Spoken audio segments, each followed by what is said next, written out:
welcome back to Urban Glamour. Today I'm going to be doing a really fun, bold look. This one has a lot of blues. It's definitely more towards someone that's more daring in terms of their makeup and what they wear. This is something I ended up actually wearing on Christmas Eve at work and with my family, and I did get a lot of questions about this at work and in pictures that I posted. People wanted to know how I did it, what I used, and all of that, so I figured I'd just film something for you guys to watch so you can see the whole thing of what I used, how I did it. It's really easy. It's just building up colors and blending a few different shades together to make a soft transition. But it's really easy, it's fun to wear, and if you want something bold that you're going to stand out with and people will compliment on, just keep watching. Alright, so the first thing I always start off with is Tinted Moisturizer, because this acts as my base and my primer all at once, because I don't do my foundation first usually I start off with my eyes, just because if I do get any fallout, it won't run my foundation.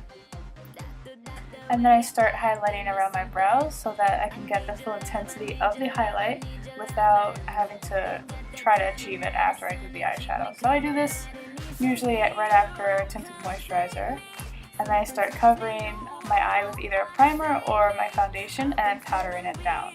I use this as my base.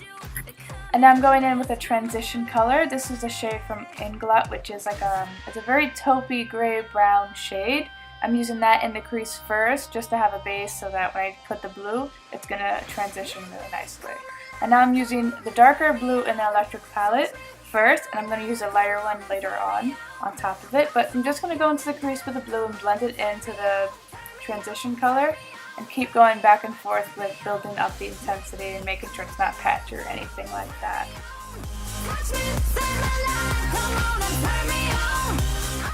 And definitely keep going back and forth with the blending and making it as smooth as possible, because it will definitely help you out later on.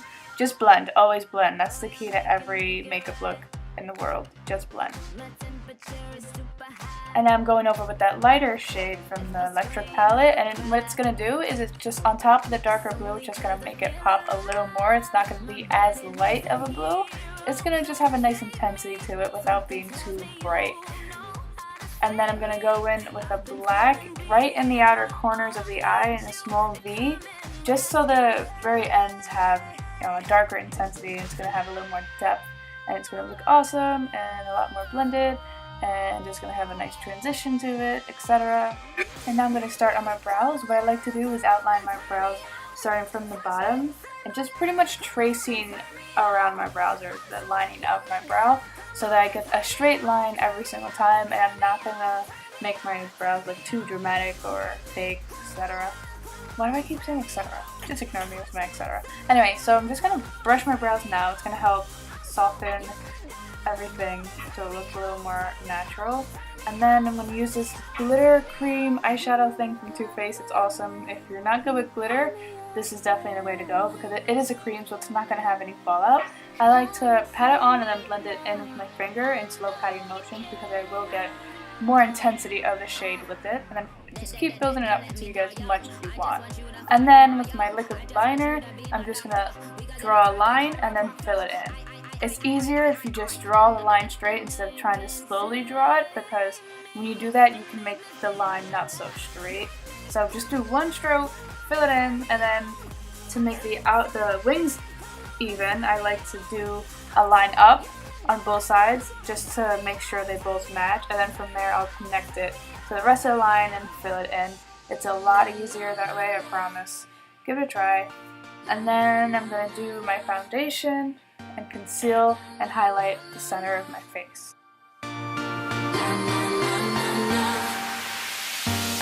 Girl, I've been all over the world looking for you. I'm known for taking what I think I deserve, and you're overdue. And if you listen, you can hear me through the radio in that bright white noise. What I've been missing in my life, what I've been dreaming of. You'll be that girl, you'll be that girl, you'll be everything you want, so let me get out there. And now I'm just powdering my skin just to keep everything in place a little longer. And then I'm going to do a powder highlight. I'm using one from Becca right now, which is, I like it a lot. It doesn't show up as much in camera, but in person it looks great. So if you want a nice, soft, delicate highlighter, definitely go for this Becca one. I like to put it down my nose, my cupid's bow, in the center of my forehead, very lightly. That's just kind of like whatever's left over on the brush, I just throw it on. And then I'm still using a nice coral peach tone blush because that's just my preference. If you like pinks, this will definitely go with this, because since this is very cool tone, that you can definitely play with it. You can definitely do, you know, a pink or a coral blush or purple, up to you. And then from that, I'm just going to contour and bronze up my face a little bit. This is my favorite thing ever. I love bronzer. It just makes the face look so much better in my opinion. Girl, you'll be that girl, you'll be everything you want, so let me get up there. I'm the baddest baby in the... Now I'm using the lighter blue in the electric palette and smoking that on the bottom lash line, just to give a little more intensity and a little more depth, and it's going to look really great on brown eyes. It's going to make everything pop. And I'm going to take the darker blue and put that closest to my lash line to kind of act as a liner for my lashes, so that my lashes look a little thicker and it's not just a boring one shade of blue. It kind of gives like a soft ombre effect. It has a nice transition to it and everything. And now I'm using an awesome eyeshadow from Inglot, which is like a teal blue shade. It has different sparkles to it depending on what eyeshadow you place it on top of. I'm just going to use it in the inner tear duct to brighten it up, and it's going to give it even more of an ombre effect. It's going to look great. I love this. And now I'm using a nude lipstick. You can definitely use a different shade if you want to. I just want something a little more simple, so I'm using a nice nude lipstick from Kat Von D with a NYX nude pink lip gloss on top of it. Now I'm going to do a blue mascara. I forgot to film that, so I have to run back and film it. I'm using a blue mascara from Sephora. I'm just building it up quite a lot, just so the blue mascara will play against your eyes and the blue on the lower lashes a lot more. And then you're done.